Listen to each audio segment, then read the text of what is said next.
വിഷ്ണുവിന്റെ കണ്ടീഷൻ എങ്ങനെയാ ഡോക്ടറെ? ഒന്നും പറയാറായിട്ടില്ല. സിറ്റുവേഷൻ ഒരു അല്പം മോശമാണ്. കുറേയധികം ബ്ലഡ് നഷ്ടപ്പെട്ടിട്ടുണ്ട്. ഇതെങ്ങനെ സംഭവിച്ചത് വല്ല നിശ്ചയവും? കഴിച്ച ഭക്ഷണത്തിൽ വിഷാംശം കലർന്നിട്ടുണ്ട്. അതെന്ത് വിഷമാണെന്നൊക്കെ മറ്റു റിപ്പോർട്ടുകൾ വന്നാലേ പറയാൻ പറ്റൂ. ഈ ഭക്ഷണം അവരുടെ വീട്ടിൽ നിന്ന് കൊണ്ടുവന്നു തന്നെ, പേഷ്യന്റിന്റെ ഭാര്യ വീട്ടിൽ നിന്ന്, അതായത് കളക്ടർ ശാലിനി വിഷ്ണുവിന്റെ വീട്ടിൽ നിന്ന്.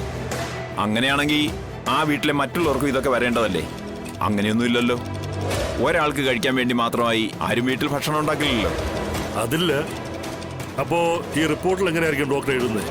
ഫുഡിൽ വിഷം കലർന്നു, അതെങ്ങനെയാവാമല്ലോ. അതാണ് അതിന്റെ ശരി. എനിക്ക് അർജന്റായ ഒരു പേഷ്യന്റിനെ നോക്കാനുണ്ട്. ഡോക്ടർ.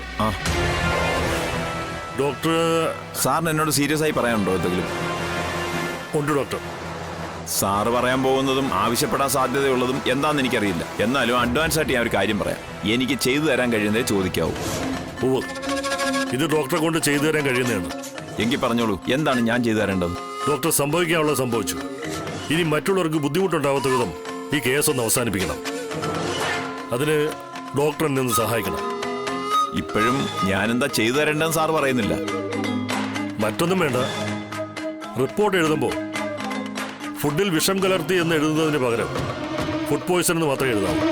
അങ്ങനെയാണെങ്കിൽ വലിയ ഏനക്കേട് വരുത്താതെ ഞങ്ങൾക്ക് കേസ് അങ്ങ് ഒഴിവാക്കായിരുന്നു. എനിവേ, ഇതുകൊണ്ട് വേറെ കുഴപ്പമൊന്നും ഉണ്ടാവില്ലല്ലോ. ഹേയ്, മറ്റെന്ത് വരാൻ? ഒന്നുമില്ലെന്നേ.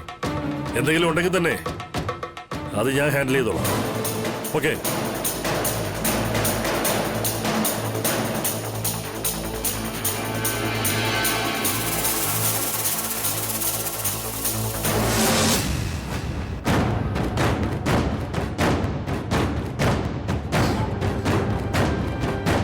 വിഷ്ണുവച്ചനെ പോലീസ് ഒരുപാട് ഉപദ്രവിച്ചല്ലേ? മോൾക്കത് കേട്ടപ്പോ ഒരുപാട് സങ്കടം വന്നു. മോളോട് ആരാ പറഞ്ഞേ? ഞാൻ അറിഞ്ഞു. എനിക്ക് വിഷ്ണുവച്ചനെ കാണണമെന്ന് തോന്നുന്നു അച്ഛാ. നമുക്ക് വിഷ്ണുവച്ചന്റെ അടുത്തേക്ക് പോവാം, എന്നിട്ടൊന്ന് ആശ്വസിപ്പിക്കാം. നമ്മളെയൊക്കെ കാണുമ്പോ വിഷ്ണുവച്ചന് സന്തോഷാവില്ലേ? പോവാ മോളെ. ഹോസ്പിറ്റലിൽ പോയിരിക്കുന്ന ഭാമയും മോളുടെ അച്ഛനും ഒക്കെ ഒന്ന് വരട്ടെ. വിവരങ്ങളൊക്കെ എന്താണെന്ന് അറിയട്ടെ, എന്നിട്ട് നമുക്ക് പോവാം. ഇനി എന്നാ അച്ഛാ വിഷ്ണുവച്ചൻ ഈ വീട്ടിലേക്ക് വരുന്നത്? എനിക്ക് കാണാൻ എന്താ ആഗ്രഹം ഉണ്ടെന്നറിയോ? മോളെ, അത് വിഷ്ണുവച്ചന് സുഖമാവട്ടെ, എന്നിട്ട് നമുക്ക് വീട്ടിലേക്ക് കൊണ്ടുവരാം. അപ്പൊ വിഷ്ണുവച്ചനെ പോലീസുകാരിനി കൊണ്ടുപോയില്ലേ? അതെന്തിനാ പോലീസുകാര് വിഷ്ണുവച്ചനെ പിന്നെയും പിടിച്ചോണ്ട് പോകുന്നത്? നമ്മൾ എല്ലാ കേസും പറഞ്ഞു തീർത്തില്ലേ? ആണോ അച്ഛാ? അതെ മോളെ, നമ്മളെല്ലാം പറഞ്ഞു തീർത്തു. വിഷ്ണുവച്ചനെ എല്ലാത്തിൽ നിന്ന് സ്വതന്ത്രമാക്കി. ഒരാൾക്കും നമ്മളിനി വിഷ്ണുവച്ചനെ വിട്ടുകൊടുക്കത്തുമില്ല. നമ്മളോടൊപ്പം ഈ വീട്ടിലെന്നും അവനുണ്ടാവും. എല്ലാം സുഖമായിട്ട് വരാനേ വിഷ്ണുവച്ചന് വേണ്ടി പ്രാർത്ഥിക്കണം കേട്ടോ. ഞാൻ എന്നും വിഷ്ണുവച്ചന് വേണ്ടി പ്രാർത്ഥിക്കാറുണ്ട്. കൃഷ്ണന് മാലയും കെട്ടിയിട്ടുണ്ട്. അതുകൊണ്ടാ വിഷ്ണുവച്ചൻ തിരിച്ചു വരുന്നത്.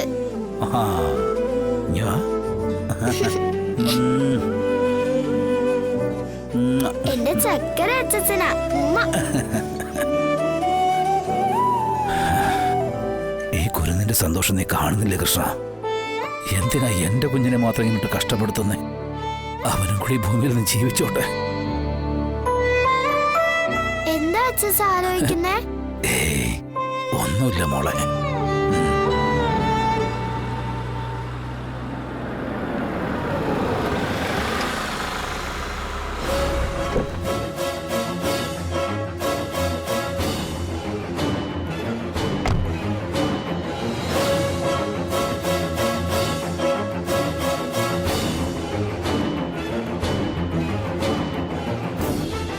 മകന്റെ വിവരം അറിയാൻ വേണ്ടി കാത്തിരിക്കാവൂ. എന്റെ പ്രാർത്ഥനയുടെ ഫലമാ. ഞാൻ വിശ്വസിക്കുന്ന ദൈവങ്ങളെ വിളിച്ച് ഞാൻ കാവലാക്കിയതിന്റെ ഫലം. എന്റെ കുഞ്ഞു മരണത്തിൽ നിന്ന് തലനാരിഴയ്ക്കാൻ രക്ഷപ്പെട്ടത്.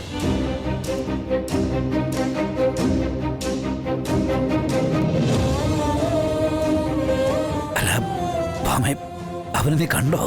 പിന്നെ കാണാതെ ഡോക്ടർമാരൊരു പരുവാക്കിയിട്ടിരിക്കുക എന്റെ മോന്. അവര് വയറ് കഴുകോ വയറിളക്കുവോ അങ്ങനെ അവരെ കൊണ്ട് ചെയ്യാവുന്ന പഠിച്ച പണി 18 നോക്കിട്ടാ.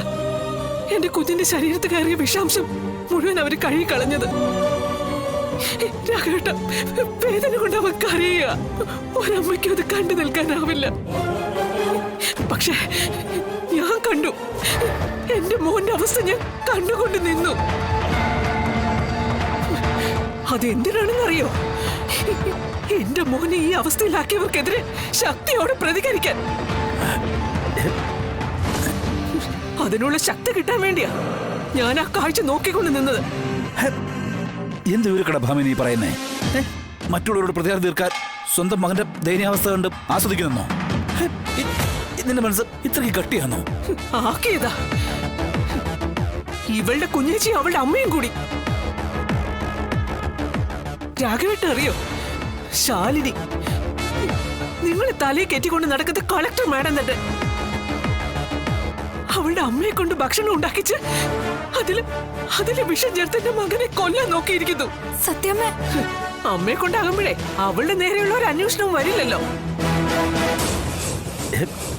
ശിവ ശിവ, എന്തൊക്കെയാ ഈ കേൾക്കുന്നത്? അല്ല, വീരകഥകൾ ഇനിയുണ്ട്. അടവുകൾ പലതും എടുത്തിട്ടും സ്വന്തമാക്കാൻ പറ്റില്ലെന്ന് വന്നപ്പോ കൊന്ന് പകരം വിട്ടു അവള്. കാർത്തികയെ കാറിലിട്ട് കത്തിച്ചതിലും കളക്ടർ മാഡത്തിന് പങ്കില്ലെന്ന് ആരാ കണ്ടത്? ഇല്ലെങ്കിൽ അവളത് അവളുടെ അച്ഛനെ കൊണ്ട് ചെയ്യിച്ചതായിരിക്കും. കുടുംബത്തുള്ളവര് മൊത്തം കൊലയാളികളാകുമ്പോ പേടിക്കണം രാഘവേട്ട, പേടിക്കണം. ഇവളെയൊക്കെ പേടിക്കണം.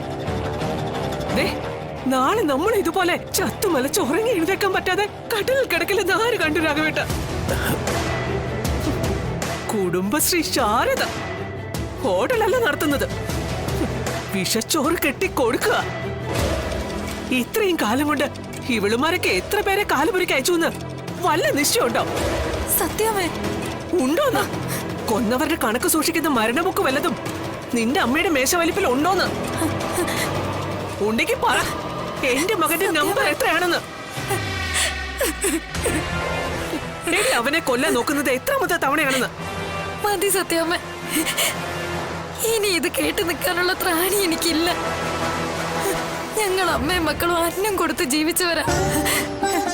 അക്ഷയപാത്രത്തിൽ എന്ന പോലെ ആ ഹോട്ടലിൽ ഭക്ഷണം ചോദിച്ചു വന്നവർക്കെല്ലാം വയറ് നിറച്ച് ഭക്ഷണം കൊടുത്ത പാരമ്പര്യമുണ്ട്. അതിപ്പോഴും അങ്ങനെ തുടരുന്നതിനുള്ള കാരണം അന്നത്തെ ബഹുമാനിക്കുന്നുണ്ട്. അന്നം കൊടുത്ത് അന്നം വാങ്ങാനുള്ള കഴിവ് ഓടയെ തമ്പുരാൻ എന്റെ അമ്മയ്ക്ക് നൽകിയിരിക്കുന്നത് കൊണ്ട് മാത്രമാ. അതിൽ കളവെന്റെ അമ്മ കാണിക്കില്ല സത്യമ്മ, ഞങ്ങളും മക്കളും കാണിക്കില്ല. പിന്നെ ഞാനാണോടി നിങ്ങളുടെ വീട്ടിൽ നിന്ന് കൊണ്ടുവന്ന ഭക്ഷണത്തിൽ വിഷം കലർത്തിയത്? ദേ, എന്റെ കൊച്ചിനെന്തെങ്കിലും പറ്റിയിട്ടുണ്ടെങ്കിലുണ്ടല്ലോ, കെട്ടും ഭാണ്ടോടുത്ത് ഇറങ്ങിക്കോണം ഇവിടുന്ന്. ഹോട്ടലിലോ വീട്ടിലോ പോയി എച്ചിൽ പാത്രം കഴുകി ജീവിച്ചോണം. പിന്നെ സത്യഭാമയുടെ ഈ വീടിന്റെ വാതിൽ നിന്റെ മുന്നിൽ തുറക്കില്ല. രാഘവേട്ട, എനിക്കിനി ആ കുടുംബമായിട്ടുള്ളത് ദേഷ്യമല്ല, പകയാ, പക. ശാരദ ചത്തു വെണ്ണീറായി മണ്ണിൽ അടിഞ്ഞാ കൂടി ആ കുടുംബത്തോടുള്ള എന്റെ പക തീരില്ല.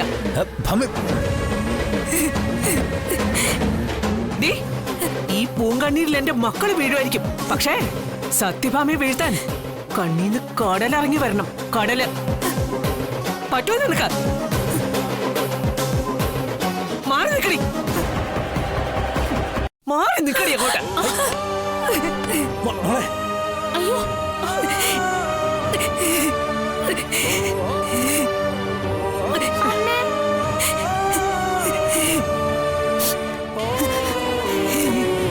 കരയണ്ടമ്മേ, പപ്പിമോൾക്ക് സങ്കടാവും. നമ്മൾ സങ്കടപ്പെടണം മോളെ. ഒന്നുമില്ലാത്തവർക്ക് കൂട്ടായിട്ടെന്നും കണ്ണീരും കരച്ചിലും മാത്രമേ കാണൂ. ഒന്ന് ആത്മാർത്ഥമായിട്ട് ആശ്വസിപ്പിക്കാൻ ആർക്കും സാധിക്കില്ല. കാരണം നമ്മുടെ അവസ്ഥ ഇപ്പൊ അതാ.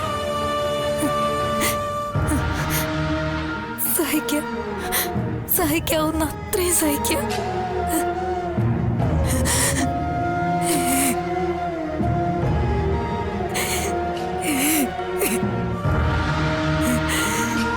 ഭാമയോട് പറഞ്ഞിട്ട് ഒരു കാര്യമില്ല ശ്യാമേ. കലികാലം അല്ല എന്താ പറയാ.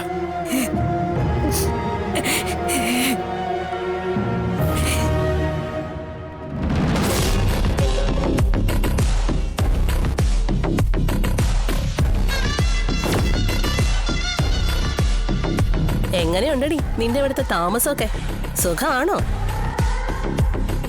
ഓ, നിന്റെ വാ മൂടിക്കെട്ടി വെച്ചിരിക്കുകയാണല്ലോ. ഞാനതങ്ങ് മറന്നു. കുഴപ്പമില്ല, ഞാനതങ്ങ് മാറ്റാം.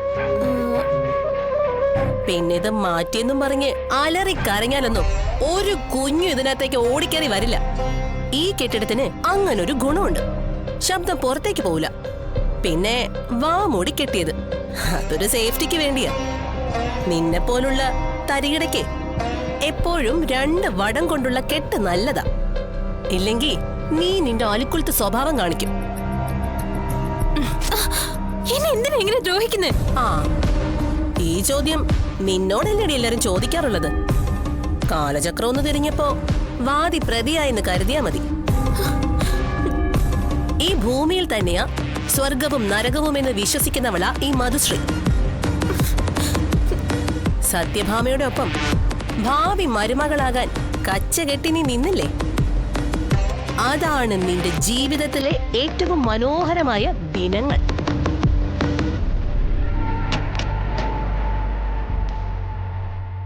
അത് തന്നെയാ നിന്റെ ജീവിതത്തിലെ സ്വർഗവും. ഇനിയുള്ളത് ഈ മധുശ്രീയുടെ കൂടെയാ. കാലന് കഞ്ഞി വെച്ച് കൊടുത്തവളായ മധുശ്രീയുടെ കൂടെ. അപ്പൊ പിന്നെ ഇത് നിനക്ക് നരകമാവാതെ വേറൊരു നിവൃത്തിയില്ല മോളെ. പിന്നെ ദൈവത്തെ വിളിച്ച് എന്റെ മകൾക്ക് പ്രാർത്ഥിക്കാനും പറ്റില്ല. അത്രയ്ക്ക് നല്ലതൊന്നും നീ ചെയ്തിട്ടില്ലല്ലോ. പിന്നെ ഞാൻ ഇപ്പൊ വന്നതേ ഒരു സന്തോഷ വാർത്ത അറിയിക്കാനാ. നിന്റെ വിഷ്ണുവേട്ടനില്ലേ?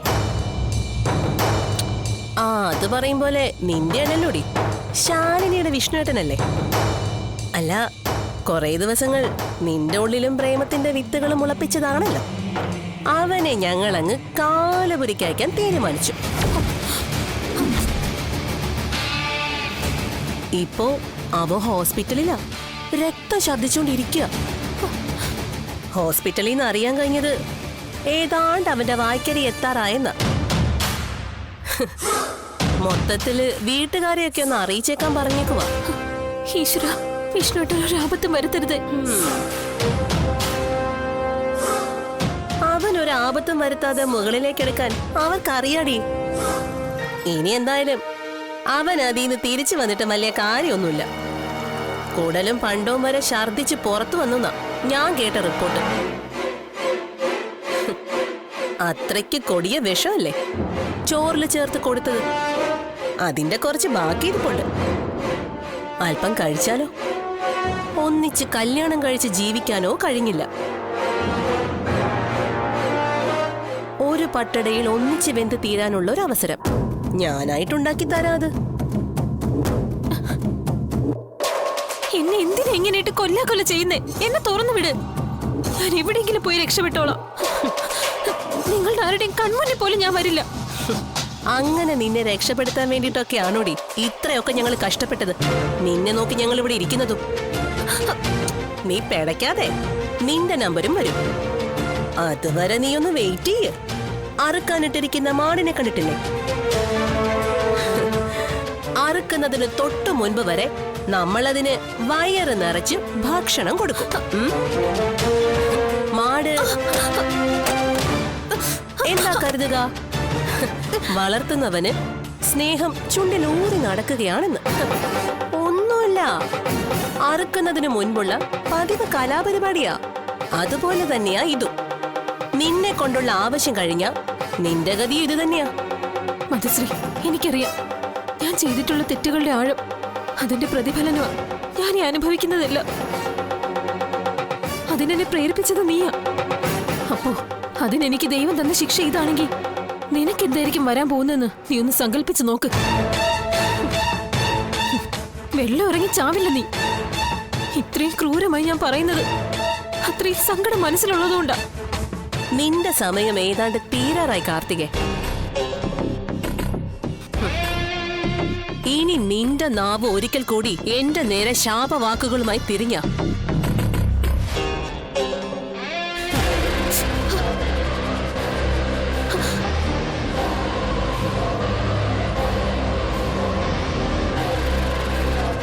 നീ പിന്നെ ഇല്ല. ഒരെണ്ണത്തിന്റെ മരണമണി മുഴങ്ങുന്നത് കേൾക്കാൻ കാത്തിരിക്കുന്നതിനിടയില് നിന്റെ ചാവടിയന്തരത്തിന് കൂടി കൂടാനുള്ള സമയമില്ലാത്തതുകൊണ്ടാ നിന്റെ കാര്യത്തിനൊരു അവധി കൊടുത്തത്. പക്ഷേ നീ സമ്മതിക്കുന്നില്ല. മരണം ഏറ്റുവാങ്ങാൻ നീ തയ്യാറെടുത്തു കഴിഞ്ഞു. സ്വന്തം കുഴി തോണ്ടാൻ തുനിഞ്ഞിറങ്ങിയവൾക്ക് കല്ലറയല്ലാതെ മറ്റൊന്നും തുറന്നെടുക്കാൻ എന്റെ കയ്യിലില്ല.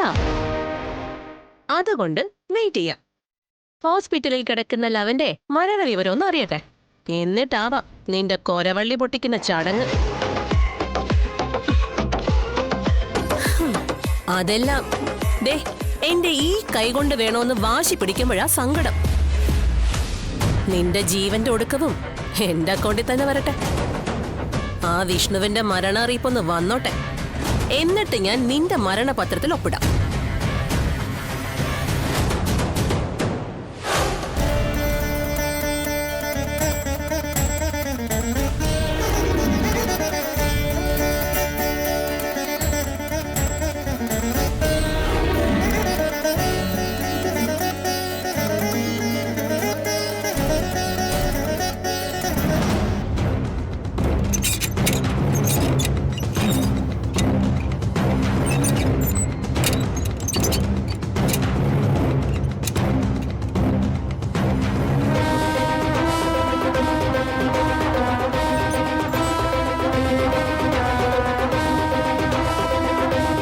അങ്ങനെ മൂഷിക സ്ത്രീ വീണ്ടും മൂഷിക സ്ത്രീയായെന്ന് പറഞ്ഞ പോലെ ആണല്ലോടാ നിന്റെ അവസ്ഥ.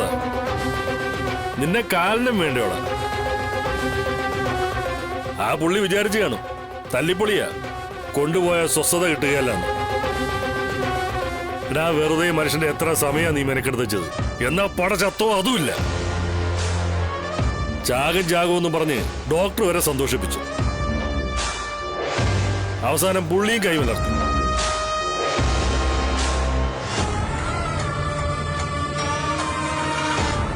എന്താടാ നോക്കി പേടിപ്പിക്കുന്നത് വേണ്ട. മരണത്തിൽ നിന്ന് കഷ്ടിച്ച് രക്ഷപ്പെട്ടോന്നേ ഉള്ളൂ. അവസരം ഇനിയും വരും. പിന്നെ നിന്റെ പ്രകടനം അത് പറയാതിരിക്കാൻ പറ്റില്ല കേട്ടോ. അതൊരു ഒന്നൊന്നര പ്രകടനമായിരുന്നു. എടാ അത് വല്ല സിനിമയിലും പോയി കാണിച്ചിരുന്നെങ്കിൽ വല്ല ഓസ്കാറും മേടിച്ച് വീട്ടിൽ വെക്കായിരുന്നു. എടാ യാക്കൂൺ വന്ന ഗർഭിണി പോലും ഇങ്ങനെ ഛർദ്ദിക്കില്ലല്ലോടാ. ഏതായാലും ഞാനൊന്ന് ചോദിക്കണമെന്ന് വെച്ചിരിക്കുകയായിരുന്നു. എടാ ഈ പറയുന്ന ശാലിനി മേഡത്തിന്റെ അമ്മയ്ക്ക് നിന്നോടെന്തെങ്കിലും വ്യക്തിപരമായ ദേഷ്യമുണ്ടോ? അല്ല അവര് ഈ ചോറിലൊക്കെ വിഷം കലർത്തി തരാൻ വേണ്ടിയിട്ടേ അവര് ചില്ലറക്കാരി അല്ലല്ലോടാ. നീ എന്തെങ്കിലും കുരുത്തക്കേട് അവരോട് കാണിച്ചോടാ. അല്ല നിന്നെ ഒന്നും വിശ്വസിക്കാൻ പറ്റില്ലേ? ചന്ദ്രബോസ്,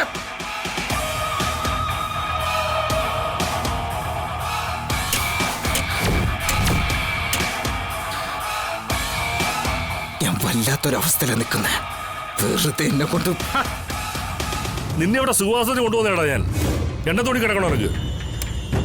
വിജയോ സർ, ഇവനെ കുറച്ചു നേരം അതിലൊന്ന് കടത്ത്. അവന്റെ ക്ഷീണമൊക്കെ ഒന്ന് മാറട്ടെ. എണ്ണ തോണി ഫ്രീ അല്ലേടോ? എണ്ണയില്ല സാർ, ഇപ്പൊ തോണി മാത്രമേ ഉള്ളൂ. ഇവൻ എണ്ണയൊന്നും വേണ്ടടോ, ഇവന് തോണി മതി. ആ കളക്ടർ മേടോട്ട് ആ തോണിലൊന്ന് ചുറ്റി കിടക്കട്ടെ. ഇടയ്ക്കൊരു ഡ്യൂറ്റി വിട്ടോടാ. എന്താടാ തോണിയിലൊരു കൈ നോക്കുന്നു? അതിന് പാട്ടുണ്ടോടോ? റിക്കാർഡ് ഇല്ല സാർ. ആ ഇല്ലെങ്കിൽ വേണ്ടോ, ഇവരങ്ങ് പാടിക്കോളൂ. സ്വപ്നം കാണുക. തോണിയിലിങ്ങനെ ആടി ഒലഞ്ഞ് തോണി മറിക്കരുത്. ഞങ്ങളെ കളക്ടർ വീടാനത്തുള്ളതാ. അങ്ങനെ ആടി ഒലഞ്ഞ്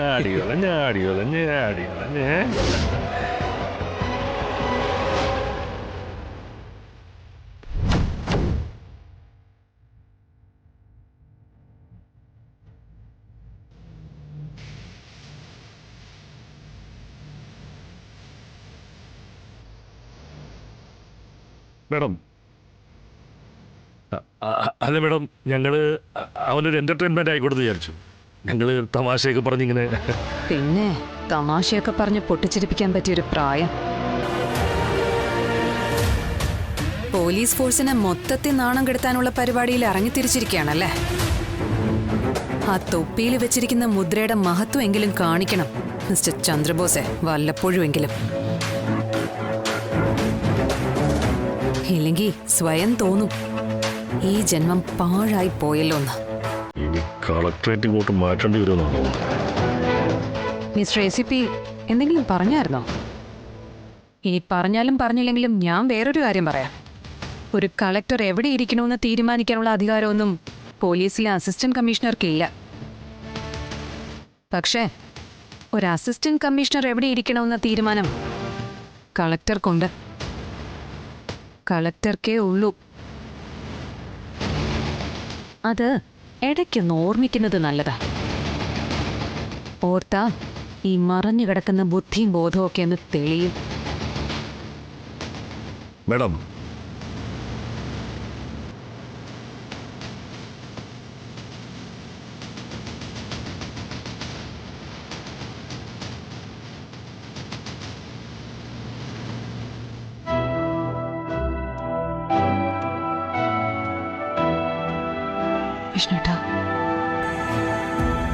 വിഷ്ണുട്ടാ ഇപ്പം മറ്റ് ബുദ്ധിമുട്ടുകളൊന്നും ഇല്ലല്ലോ? സത്യമ്മ ഇവിടെ വന്നിരുന്നു അല്ലേ? സത്യമ്മയുടെ ഉള്ള വിഷ്ണുവേട്ടന്റെ പെരുമാറ്റത്തില് എനിക്ക് നല്ല സങ്കടമുണ്ട്. ഇത്രയും നാള് മകന് വേണ്ടി മാത്രം ജീവിച്ചതാ. പെട്ടെന്ന് തള്ളിപ്പറഞ്ഞ ഉൾക്കൊള്ളാനാവില്ല അവരെ പോലൊരമ്മയ്ക്ക്. എന്റെ അമ്മയ്ക്ക് എന്നോടുള്ളത് സ്നേഹം തന്നെയാ, പക്ഷെ തന്നോടുള്ളത് പകയാ. ആ പകയാണ് തന്നെ ഞാൻ താലി കെട്ടാൻ പോയപ്പോ ശാപത്തിന്റെ രൂപത്തിൽ പുറത്തേക്ക് വന്ന